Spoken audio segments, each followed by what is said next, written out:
नमस्कार दोस्तों, स्वागत है आप सभी का एक बार फिर से आपके अपने इस यूट्यूब चैनल पर। आज की वीडियो में दोस्तों हम बात करने वाले हैं विकास के महत्वपूर्ण सिद्धांत।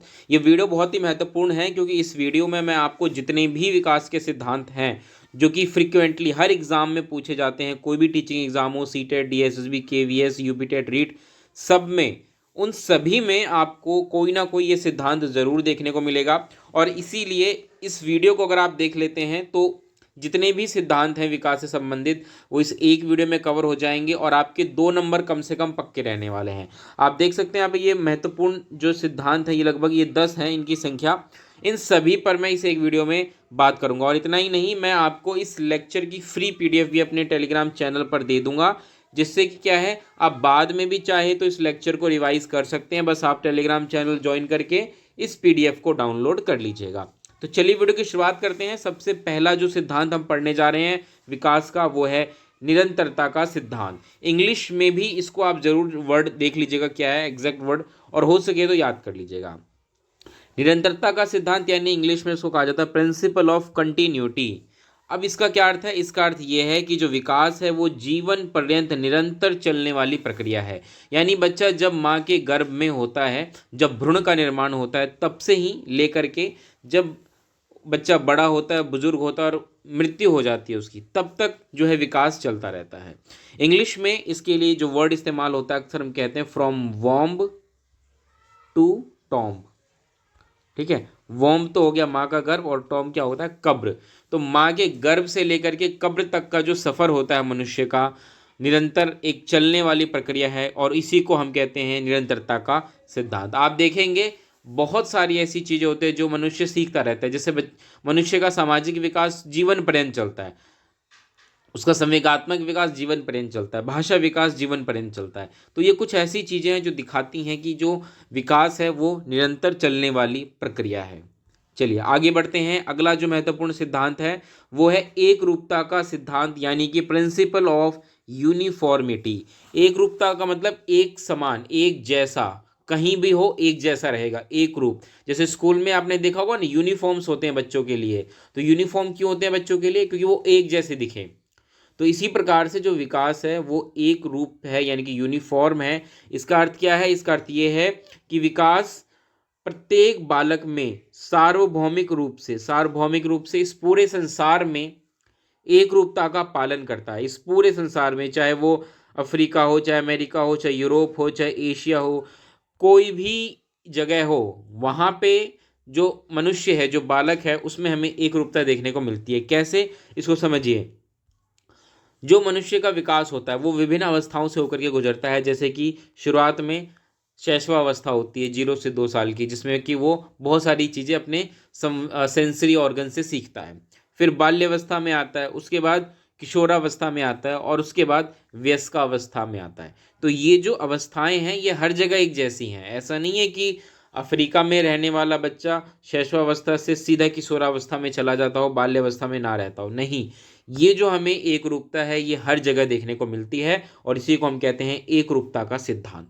चलिए आगे बढ़ते हैं। अगला महत्वपूर्ण जो सिद्धांत है विकास का वो है एकीकरण का सिद्धांत, यानी कि प्रिंसिपल ऑफ इंटीग्रेशन। एकीकरण का मतलब होता है जब बहुत सारी चीज़ें अलग अलग हों और वो एक साथ मिल जाए तो हम उसको बोलते हैं एकीकरण। और ऐसा ही यहाँ पर भी होता है। आपको पता होगा कि विकास के विभिन्न आयाम होते हैं, जैसे कि शारीरिक, मानसिक, सामाजिक, सांवेगिक, नैतिक। ये सब विकास के क्या हैं? अलग अलग आयाम हैं और हर बालक में हमें ये सभी आयाम देखने को मिलते हैं।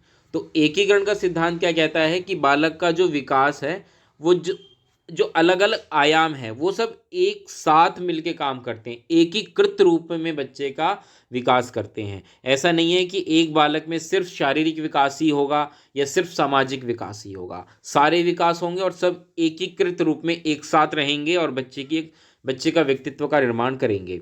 एक व्यक्ति का व्यक्तित्व, एक बालक का व्यक्तित्व किसी के एक पहलू को नहीं दर्शाता, विकास के किसी एक पहलू को नहीं दर्शाता, बल्कि ये विकास के विभिन्न आयामों के एकीकरण का परिणाम होता है। उदाहरण के लिए देख सकते हैं आप कि यदि कोई बालक खेल में अच्छा प्रदर्शन करता है तो इसका मतलब ये नहीं कि केवल शारीरिक विकास के कारण ही वो ऐसा कर पा रहा है, बल्कि शारीरिक के साथ मानसिक, सामाजिक और गामक विकास, इन सब ने एक साथ मिलकर के अच्छा प्रदर्शन किया, तभी बालक का खेल में अच्छा प्रदर्शन हमें देखने को मिला है। तो अगर ये खिलाड़ी है तो ये अच्छा खिलाड़ी इस वजह से है क्योंकि इसका शारीरिक विकास अच्छा है, गामक विकास अच्छा है, जो कि खेल के लिए बहुत महत्वपूर्ण होता है। इसके साथ साथ मानसिक विकास भी अच्छा होगा और सामाजिक विकास भी अच्छा होगा, तभी एक अच्छा खिलाड़ी बन पाएगा। ठीक है, अगला अगला जो महत्वपूर्ण सिद्धांत है वो है व्यक्तिगत विभिन्नता का सिद्धांत। बहुत महत्वपूर्ण है, इस पर प्रश्न सबसे ज़्यादा पूछे जाते हैं। इंग्लिश में बोलते हैं इसको प्रिंसिपल ऑफ इंडिविजुअल डिफरेंस। अब इसका क्या अर्थ है? इसका अर्थ ये है कि प्रत्येक बालक दूसरे बालक से किसी ना किसी प्रकार से अलग होता है। बिल्कुल सही बात है। और ये जो विभिन्नता है कई बार तो ये हमें स्पष्ट रूप से दिख जाती है। उदाहरण के लिए कोई बालक मोटा होगा तो कोई पतला होगा, है ना। किसी के बाल छोटे होंगे, किसी के बाल लंबे हो सकते हैं। ठीक है, लड़का लड़की एक ही विभिन्नता हो गई। पतला मोटा ऊंचा छोटा, ये तो वो हैं जो हमें स्पष्ट रूप से दिख जाते हैं कि भाई है। इसके अलावा कुछ विभिन्नताएं ऐसी होती है जो हमें नहीं दिखती लेकिन होती हैं। भाई सांवेगिक रूप से भी सभी बालक अलग होंगे, हो सकता है किसी का संवेग पर अच्छा नियंत्रण हो, किसी का ना हो। सामाजिक रूप से बालक अलग होते हैं, कुछ अंतर्मुखी होते हैं, कुछ बहिर्मुखी होते हैं, है ना। कुछ भाषा विकास के रूप में उनका अलग अलग अंतर होता है कि मान के चलिए किसी का भाषा बहुत अच्छा होता है, भाषा पे उनकी अच्छी पकड़ होती है, किसी का नहीं होता, कुछ बोलने से हिचकिचाते हैं। तो ये सब क्या है? ये सब यही दिखाता है कि प्रत्येक बालक एक दूसरे बालक से किसी न किसी प्रकार से अलग होता है, और इसी को हम बोलते हैं व्यक्तिगत विभिन्नता का सिद्धांत। चलिए आगे बढ़ते हैं। अगला और महत्वपूर्ण सिद्धांत है, इस पे प्रश्न पूछा जाता है, वो है अंतःक्रिया का सिद्धांत, यानी कि प्रिंसिपल ऑफ इंटरेक्शन। अब यहाँ पे अंतःक्रिया का मतलब समझ लीजिए। कुछ सोचते हैं कि बालक और समाज का आपस में अंतःक्रिया होता है, नहीं। जब विकास के अंतःक्रिया सिद्धांत की बात होगी तो यहाँ पे जो दो महत्वपूर्ण कारक होते हैं, आनुवंशिकता और वातावरण, इनके अंतःक्रिया की बात हो रही है कि भाई ये आपस में मिलकर अंतःक्रिया करते हैं और बालक का विकास होता है। एक बालक के विकास में आनुवंशिकता का भी उतना ही योगदान होता है जितना वातावरण का। कोई ये कहे कि भाई आनुवंशिकता का ज़्यादा योगदान है, वातावरण का कम है, ऐसा नहीं है। या कोई ये कह दे कि भाई वातावरण का ज़्यादा है, आनुवंशिकता का कम है, ऐसा नहीं है। दोनों का मिला जुला असर हमें देखने को मिलता है और लगभग लगभग बराबर देखने को मिलता है। एक बालक का रंग रूप, कद काठी, उसकी आवाज़, उसके बाल, उसकी आंखों का रंग, ये सब कौन देगा? ये उसको आनुवंशिक रूप से मिलेगा अपने माता पिता से। लेकिन एक बच्चे का समाज के साथ कैसा संबंध है, अपने रिश्तेदारों में, बाकी दोस्तों के साथ, स्कूल में भाषा वो कितनी अच्छी से सीख पा रहा है, ठीक है, संवेगों पे कितना नियंत्रण है, ये कुछ ऐसी चीज़ें हैं जो वातावरण उसको दे देती है और वातावरण से ही बच्चा इन चीज़ों को सीखता है। तो इसीलिए जो अंतःक्रिया का सिद्धांत है वो यही कहता है कि जो विकास है वो आनुवांशिकता और वातावरण के अंतःक्रिया का परिणाम होता है। चलिए आगे बढ़ते हैं। नेक्स्ट इंपॉर्टेंट है, बहुत कंफ्यूजिंग भी होता है कई बार ये। तो ये है सिर पदाभिमुख सिद्धांत, यानी कि प्रिंसिपल ऑफ स्फेलोकॉडल। स्फेलोकॉडल वर्ड याद रखिएगा, कई बार इसको सिर से पैर की ओर विकास सिद्धांत भी बोल देते हैं, तो एक ही बात है। अब इसमें क्या होता है? इसमें कहता है कि जो विकास है वो सिर से शुरू होकर क्रमिक रूप से पैर तक होता है। खासकर अगर आप देखें शैशवावस्था में, जब बच्चे की आयु 0 से 2 साल होती है, तब आपको स्पष्ट रूप से देखने को मिलेगा। एक बालक जिसका अभी अभी जन्म हुआ है, 1 दिन या 2 दिन का है, आप पाएंगे कि ऐसा बालक अपने शरीर पर बिल्कुल भी नियंत्रण नहीं रख पाता। इतना भी नहीं, वो सिर को भी अपने कंट्रोल में नहीं रख पाता। लेकिन जैसे जैसे बच्चे की आयु 2 से 3 महीने की होती है, आप देखेंगे कि धीरे धीरे बच्चा अपने सिर को नियंत्रण करना शुरू कर देता है। कैसे? वो गर्दन को लेफ्ट राइट घुमाना शुरू कर देता है। जैसे ही बच्चा 4-5 महीने का होता है, अब वो गर्दन को ऊपर की तरफ उठाना भी शुरू कर देता है। वहीं बच्चा जब 6 से 7 महीने का होता है तो बच्चा अब धीरे धीरे करवट लेना या उठकर बैठने की कोशिश करना ये शुरू कर देता है, और 1 साल का बच्चा आराम से बैठना शुरू कर देता है। तो ये क्यों हुआ? ये इसीलिए हुआ कि शुरुआत में पहले बच्चे के सिर का विकास हुआ, उसके बाद उसकी गर्दन का, उसके बाद उसके केंद्र का विकास हुआ। इसीलिए बच्चा जब शुरू में बिल्कुल भी शरीर पर नियंत्रण नहीं रख पाता था, लेकिन अब बैठ पा रहा है शुरू के 1 वर्ष तक। तो ये क्यों हो पाया? क्योंकि ये दिखा रहा है कि बालक में पहले सिर का विकास हुआ, फिर गर्दन का, उसके बाद केंद्र का, भुजाओं का मतलब। ठीक है, अब क्या होता है? अब देखेंगे जैसे जैसे बच्चा 1.25 महीने का होना शुरू कर देता है, अब वैसे वैसे बच्चा थोड़ा थोड़ा घुटने के बल चलना शुरू करता है, घुटने के बल चलने की कोशिश करता है। ठीक है, तो ये क्या दिखा रहा है? ये दिखा रहा है कि बच्चे के पैर के हिस्से का विकास हो रहा है, और एक 1.5 साल का बच्चा आसानी से आप देखेंगे कि चलना शुरू कर देता है, और ये यही दिखाता है कि बच्चे के पैर का विकास हुआ है। तो यही दिखा रहा है जो मैंने कहा ना कि 0 से 2 वर्ष की आयु में आपको ये स्पष्ट रूप से दिखेगा कि जो विकास है वो सिर से शुरू होकर के पैर की तरफ जा रहा है, और यही है विकास का सिर पदाभिमुख सिद्धांत। चलिए, उम्मीद है आप समझ गए होंगे। अगला है समीप दूराभिमुख केंद्र सिद्धांत, यानी कि इंग्लिश में principle of proximo distal. Proximo distal का मतलब होता है कि विकास पहले केंद्र के हिस्सों में होता है, उसके बाद एक साथ चारों तरफ अलग अलग दिशाओं की जो हिस्से होते हैं वो एक साथ विकसित होते हैं। यहाँ लिखा भी है कि विकास शरीर के केंद्र से उसके छोर की ओर जाता है। पहले केंद्र के हिस्से का विकास होगा, उसके बाद आसपास के जो हिस्से होंगे, पैर होंगी, भुजाएं होंगी, ऊपर का हिस्सा होगा, इन सब का विकास होगा। मुख्य रूप से यही कहते हैं कि पहले जो स्नायु तंत्र यानी कि जो तंत्रिका तंत्र जिसको हम कह देते हैं इंग्लिश में न्यूरन सिस्टम बोलते हैं हम उसको, न्यूरॉन सिस्टम, तो उसका विकास पहले होता है और उसके बाद उसकी मांसपेशियां धीरे धीरे विकसित होती हैं पूरे शरीर की। तो ये यही कहता है। चलिए आगे बढ़ते हैं। अगला है, बहुत महत्वपूर्ण है, सामान्य से विशिष्ट, यानी कि principle of general to specific. अब इसको ध्यान से समझिएगा, इसमें क्या होता है। इस सिद्धांत के अनुसार बालक आरंभ में सामान्य क्रिया करता है, लेकिन धीरे धीरे बालक की क्रिया विशिष्ट होने लगती है। उदाहरण के लिए आप पाएंगे कि शुरुआत में क्या करता है, बालक अपने हाथों को पटकता है। मतलब मैं शुरुआत के 2-3 महीने की बात कर रहा हूँ, जो बालक होता है तो अपने हाथों को सीधा इधर उधर पटकेगा, उसको किसी चीज़ को पकड़ने की तो बहुत दूर की बात है। ऐसा क्यों, पूरे शरीर पूरे हाथ को ही वो इधर उधर पटक रहा होता है। लेकिन जैसे जैसे बच्चा बड़ा होता है, 5 महीना 6 महीने का होता है, आप देखेंगे कि बच्चा अब चीज़ों को पकड़ने की कोशिश करता है। ठीक है, 7-8 महीने का बच्चा क्या करेगा, चीज़ों को कैसे पकड़ेगा, अपने पूरे बाहें, दोनों बाहें फैला करके फिर उसको पकड़ने की कोशिश करेगा। ठीक है, वही बच्चा जैसे जैसे 9 महीने 10 महीने का होता है तो बच्चा अब हाथों से चीज़ों को पकड़ना शुरू कर देता है। मतलब पूरे हाथ का इस्तेमाल नहीं कर रहा है, सिर्फ हाथ की हथेलियों का इस्तेमाल करता है चीज़ों को पकड़ने के लिए। और यही बच्चा जब 1 साल 1.25 साल का हो जाता है तो आप देखेंगे कि अब वो बड़ी वस्तुओं को तो हाथ से पकड़ ही लेता है, लेकिन बहुत छोटी छोटी चीज़, जैसे मान के चलिए गेहूं के अगर दाने हैं तो इनको भी वो अपने हाथ की उंगलियों से पकड़ लेता है। तो ये क्या दिखा रहा है कि जो पकड़ने की क्रिया है, पकड़ना, ये शुरू में बहुत सामान्य थी। सामान्य कैसे थी कि वो अपने दोनों हाथों को इधर उधर पटक रहा था, फिर पकड़ने की क्रिया उसके हथेलियों पर आ गई, थोड़ा सा स्पेसिफिक हो गया, विशिष्ट हुआ, और उसके बाद छोटी से छोटी चीज़ों को भी वो अपनी उंगलियों से पकड़ पा रहा है। यानी कि अब जो है उसका पकड़ने की जो क्रिया है वो बहुत ही विशिष्ट हो गई है। पहले वो सामान्य क्रिया कर रहा था, अब वो विशिष्ट क्रिया कर रहा है पकड़ने की।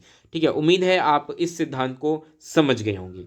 चलिए आगे बढ़ते हैं। अगला महत्वपूर्ण सिद्धांत जो है वो है सर्पिल विकास सिद्धांत, यानी कि प्रिंसिपल ऑफ स्पाइरल डेवलपमेंट। अब इस समझने से पहले आपको ये पता होना चाहिए कि भाई स्पाइरल तस्वीर कैसी होती है।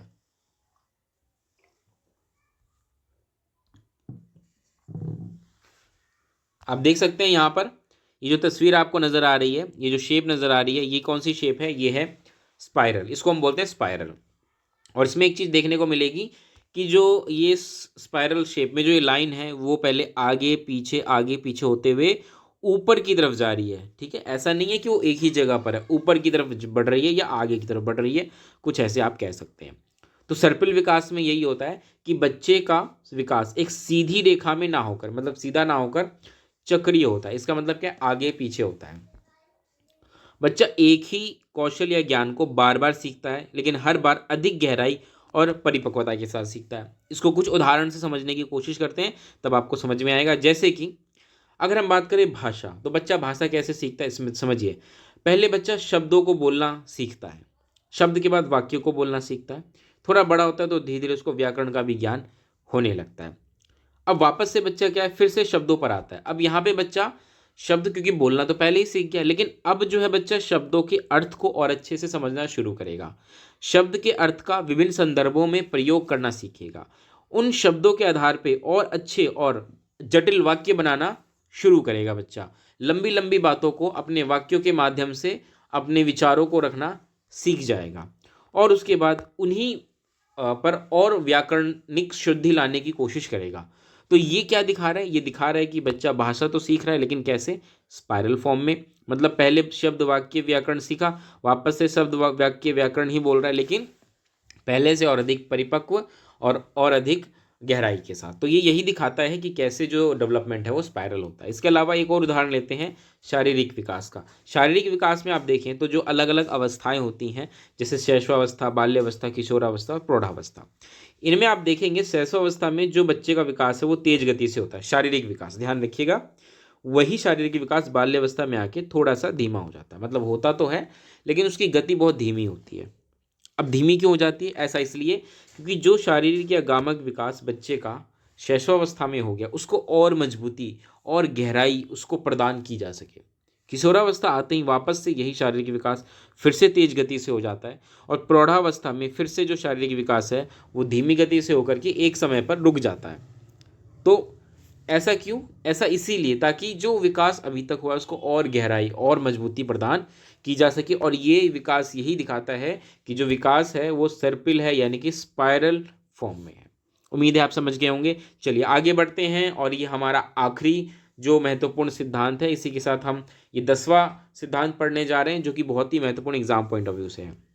अगला है अंतर संबंध का सिद्धांत, प्रिंसिपल ऑफ इंटर रिलेशन। अब इंटर रिलेशन का मतलब क्या है कि एक दूसरे से जुड़े हुए हैं, एक दूसरे पर निर्भर हैं या एक दूसरे को प्रभावित करते हैं, इसको हम बोलते हैं इंटर रिलेशन, अंतर संबंध। समझिए इसको, एक बच्चे का जो विकास होता है उसके कई सारे आयाम होते हैं, जैसा कि हमने अभी पढ़ा भी, जैसे सामवेगिक, शारीरिक, संज्ञानात्मक, भाषा, नैतिक, सामाजिक, गामक, ये सब विकास के आयाम हैं। और एक बच्चे में जब हम बच्चे के व्यक्तित्व की बात करते हैं तो हम इन सभी पहलुओं पर ध्यान देते हैं कि बच्चे का कौन सा विकास कैसा है। अब होता क्या है कि जब भी किसी कोई एक विकास अधिक हो जाए या कम हो जाए तो वो बच्चे के बाकी जो आयाम है ना विकास से उनको प्रभावित करेगा। उदाहरण के लिए अगर एक बच्चे का सामवेगिक विकास सही नहीं है, सामवेगिक विकास सही नहीं होने का अर्थ यह है कि बच्चे को अपने इमोशंस पर कंट्रोल नहीं है, बहुत ज़्यादा गुस्सा करता है, बहुत ज़्यादा दुखी हो जाता है, इरिटेटिंग है, चिढ़ाता है, चिड़चिड़ा है, तो ये क्या है? ये नकारात्मक संवेगात्मक विकास है।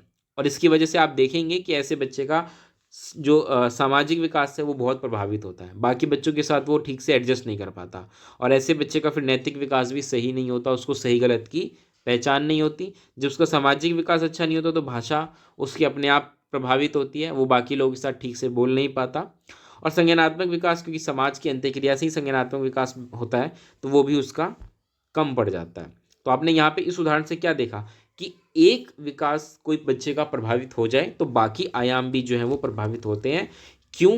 क्योंकि ये सब आपस में क्या है, जुड़े हुए हैं, इंटर रिलेटेड हैं। उम्मीद है आप समझ गए होंगे अंतर संबंध का सिद्धांत। और इसी के साथ हमने आज बहुत ही महत्वपूर्ण 10 विकास के सिद्धांतों को पढ़ा और अच्छे से समझा। ये वीडियो कैसी लगी अपना फीडबैक ज़रूर दीजिएगा। मैं अपने टेलीग्राम चैनल पर इस लेक्चर की PDF डाल दूंगा, वहाँ से आप इसको डाउनलोड करके पढ़ सकते हैं। और जाने से पहले अगर आप पहली बार मेरी वीडियो देख रहे हैं तो चैनल को सब्सक्राइब करना मत भूलिएगा। मिलेंगे दोस्तों अगली वीडियो में, तब तक के लिए नमस्कार, धन्यवाद।